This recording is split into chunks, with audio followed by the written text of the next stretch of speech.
Why did the United States attack Libya, Iraq, Afghanistan, and Yemen? Why are U.S. operatives helping to destabilize Syria? And why is the United States government so intent on taking down Iran, in spite of the fact that Iran has not attacked any country since 1798? And what's next?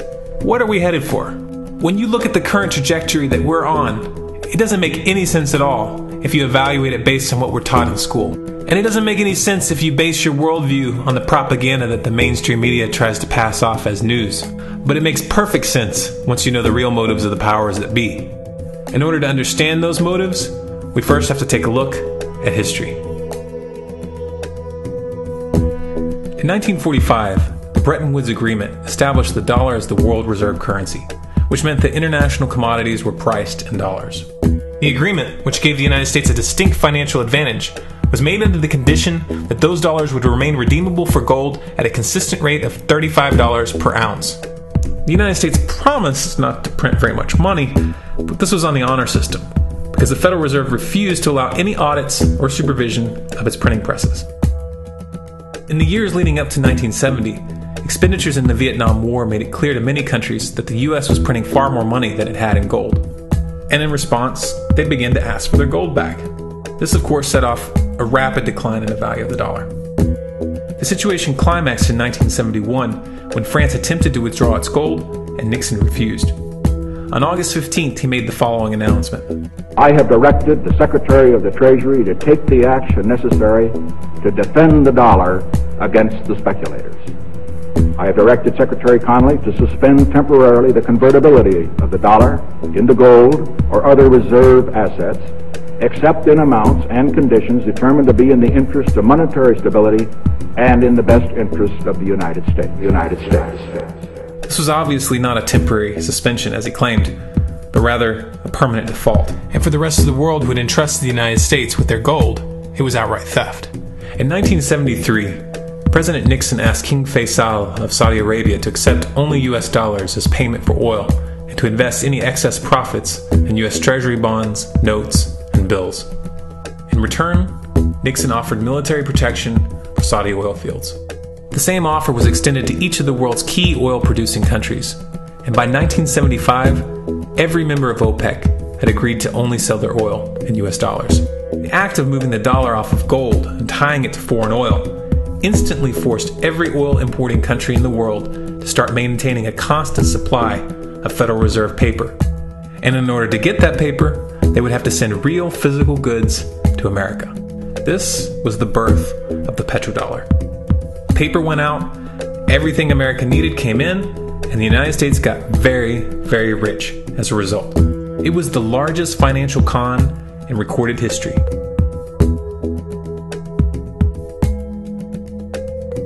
The arms race of the Cold War was a game of poker.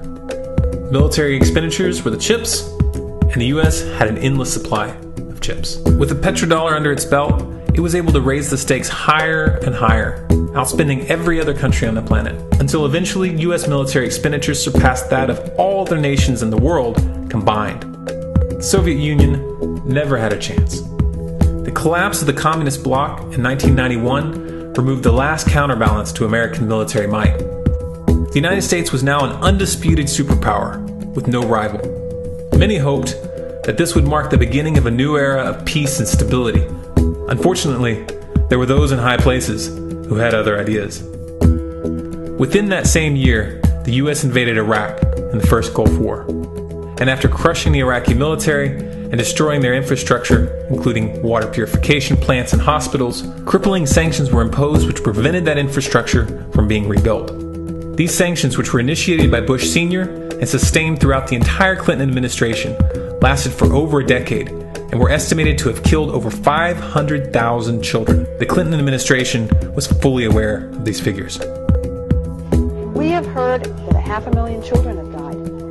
I mean, that's more children than died in Hiroshima. And you know, is the price worth it? I think this is a very hard choice, but we think the price is worth it. Miss Albright, what exactly was it that was worth killing 500,000 kids for? In November of 2000, Iraq began selling its oil exclusively in euros. This was a direct attack on the dollar and on U.S. financial dominance, and it wasn't going to be tolerated. In response, the U.S. government, with the assistance of the mainstream media, began to build up a massive propaganda campaign claiming that Iraq had weapons of mass destruction and was planning to use them. In 2003, the U.S. invaded, and once they had control of the country, oil sales were immediately switched back to dollars. This is particularly notable due to the fact that switching back to the dollar meant a 15 to 20% loss in revenue due to the euro's higher value. It doesn't make any sense at all unless you take the petrodollar into account.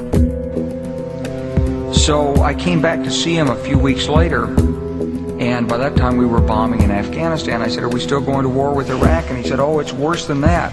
He said, he reached over on his desk, he picked up a piece of paper, and he said, I just got this down from upstairs, meaning the Secretary of Defense's office today, and he said, "This is a memo that describes how we're going to take out 7 countries in 5 years, starting with Iraq, and then Syria, Lebanon, Libya, Somalia, Sudan, and finishing off Iran.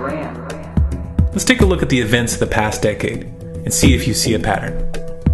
In Libya, Gaddafi was in the process of organizing a bloc of African countries to create a gold-based currency called the dinar, which they intended to use to replace the dollar in that region. US and NATO forces helped destabilize and topple the Libyan government in 2011, and after taking control of the region, US armed rebels executed Gaddafi in cold blood and immediately set up the Libyan central bank. Iran has been actively campaigning to pull oil sales off of the dollar for some time now, and it has recently secured agreements to begin trading its oil in exchange for gold. In response, the US government, with mainstream media assistance, has been attempting to build international support for military strikes on the pretext of preventing Iran from building a nuclear weapon. In the meantime, they established sanctions which US officials openly admit are aimed at causing a collapse of the Iranian economy. Syria is Iran's closest ally, and they are bound by mutual defense agreements. The country is currently in the process of being destabilized with covert assistance from NATO, and though Russia and China have warned the United States not to get involved, the White House has made statements within the past month indicating that they are considering military intervention. It should be clear that military intervention in Syria and Iran isn't being considered. It's a foregone conclusion, just as it was in Iraq and Libya. The US is actively working to create the context which gives them the diplomatic cover to do what they already have planned. The motive for these invasions and covert actions becomes clear when we look at them in their full context and connect the dots. Those who control the United States understand that even if a few countries begin to sell their oil in another currency, it will set off a chain reaction and the dollar will collapse. They understand that there is absolutely nothing else holding up the value of the dollar at this point, and so does the rest of the world. But rather than accepting the fact that the dollar is nearing the end of its lifespan, the powers that be have made a calculated gambit. They have decided to use the brute force of the US military to crush each and every resistant state in the Middle East and Africa. That in itself would be bad enough, but what you need to understand is that this is not going to end with Iran. China and Russia have stated publicly and on no uncertain terms that they will not tolerate an attack on Iran or Syria. Iran is one of their key allies, one of the last independent oil producers in the region, and they understand that if Iran falls, then they will have no way to escape the dollar without going to war. And yet the United States is pushing forward in spite of the warnings. What we are witnessing here is a trajectory that leads straight to the unthinkable. It's a trajectory that was mapped out years ago in full awareness of the human consequences. But who was it that put us on this course? What kind of psychopath is willing to intentionally set off a global conflict that will lead to millions of deaths just to protect the value of a paper currency? It obviously isn't the president. The decision to invade Libya, Syria, and Iran was made long before Obama had risen to the national spotlight. And yet, he's carrying out his duty just like the puppets that preceded him. So who is it that pulls the strings? Often the best answer to questions like this are found by asking another question. Qui bono? Who benefits? Obviously, those who have the power to print the dollar out of thin air have the most to lose if the dollar were to fall. And since 1913, that power has been held by the Federal Reserve. The Federal Reserve is a private entity owned by a conglomerate of the most powerful banks in the world. And the men who control those banks are the ones who pull the strings. To them, this is just a game. Your life and the lives of those you love are just pawns on their chessboard. And like a spoiled 4-year-old who tips the board onto the floor when they start to lose, the powers that be are willing to start World War III to keep control of the global financial system. Remember that when these wars extend and accelerate. Remember that when your son or your neighbor's son comes back home in a flag-draped coffin. Remember that when they point the finger at the new boogeyman, because the madmen who are running this show will take this as far as you allow them to. So how much time do we have left? It's a question I hear constantly, but it's the wrong question. Asking how much time we have left is a passive posture. It's the attitude of a prisoner who's waiting to be taken out to a ditch and shot in the back of the head. What are our chances? Can we change course? Also the wrong question. The odds don't matter anymore. If you understand what we're facing, then you have a moral responsibility to do everything in your power to alter the course that we're on, regardless of the odds. It's only when you stop basing your involvement on the chances of success that success actually becomes possible. To strip the ill-begotten power from the financial elites and to bring these criminal cartels to justice will require nothing less than a revolution. The government is not going to save us. The government is completely infiltrated and corrupt to the core. Looking to them for a solution at this point is utterly naive. There are 3 stages of revolution, and they are sequential. Stage 1 is already underway. Stage 1 is the ideological resistance. In this stage, we have to actively work to wake up as many people as possible about what is happening and the direction we're headed. All revolutions originate from a shift in the mindset of the population, and no other meaningful resistance is possible without it. Success in this stage of the game can be measured by the contagion of ideas. When an idea reaches critical mass, it begins to spread on its own and seeps into all levels of society. In order to achieve that contagion, we need more people in this fight.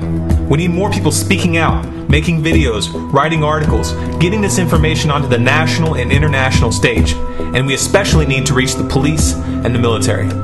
Stage 2 is civil disobedience, also known as nonviolent resistance. In this stage, you put your money where your mouth is, or more accurately, you withhold your money and your obedience from the government, and you do everything in your power to bring the gears of the state to a halt. Practiced in mass, this method alone is often enough to bring a regime to its knees. However, if you fail at this stage, Stage 3 is inevitable. Stage 3 is direct physical resistance. Direct physical resistance is the last resort, and it should be avoided and delayed as long as possible, and it should only be invoked after all other options have been thoroughly exhausted.